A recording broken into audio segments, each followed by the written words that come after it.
මහත්තයා කෑ ගහනවා ලැප් එකේ වෛරස් කිරිලලු. ඉතින් මම මේ ඩෙටෝල් ටිකක් දාලා හොඳට හේදුවා. දැන් ෂොක් එකට තියෙයි විෂ බීජ නැතුව.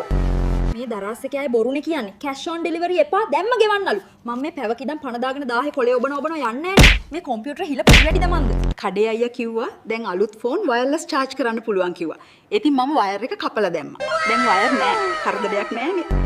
කඩේ අයියා කිව්වා ෆොටෝ ක්ලවුඩ් එකට ගියා කියලා. මම පැවත් තිස්සේ ක්ලවුඩ් දිහා බැලුවා මට එක ෆොටෝ එකක්වත් පේන්නේ නැහැ. මට හිතෙනවා වැස්සොත් ෆොටෝ ටික තෙමෙයි කියලා. අර කඩේ සෙල්ෆි ස්ටික් හරි ගණන්. ඉතින් මම අපේ ඉදල මිටේ ෆෝන් එක ගැට ගැහුවා. දැන් මුළු පළාතම ෆොටෝ එකට අහු වෙනවා. හැබැයි අත ටිකක් රිදෙනවා. දොස්තර කිව්වා දවසට අඩි 10000ක් ඇවිදින්නලු. කවද ඔයා කරන්නේ? මෙහෙම අත වැනුවම වොච් එක රැවටෙනවා. මම දැනටමත් කිලෝමීටර් 5ක් දිව්වා වගේ පෙන්නනවා. ටිකිරි මොලේ. කඩේ අයියා කිව්වා මේ මවුස් එකට වයර් නැහැ. ඔන්න තැනක ඉඳන් කරන්න පුළුවන් කියලා. ඔද මම මේ උඩ තියාගෙන වන්නවා ඒතලා යන්නේ නැහනේ. බැටරි බහැලාද මන්ද? අර සැලොන් එකේ අක්කා කිව්වා S වලට පිපිච්ච තිබ්බම ලස්සන වෙනවා කියලා. ඔදින් මම මේ ගෙඩි පිටින්ම තිබ්බා. පෙති තියනවට වඩා ඔක්මට ලස්සන වෙයිනේ. හැබැයි මුකුත් පේන්නේ නැහනේ.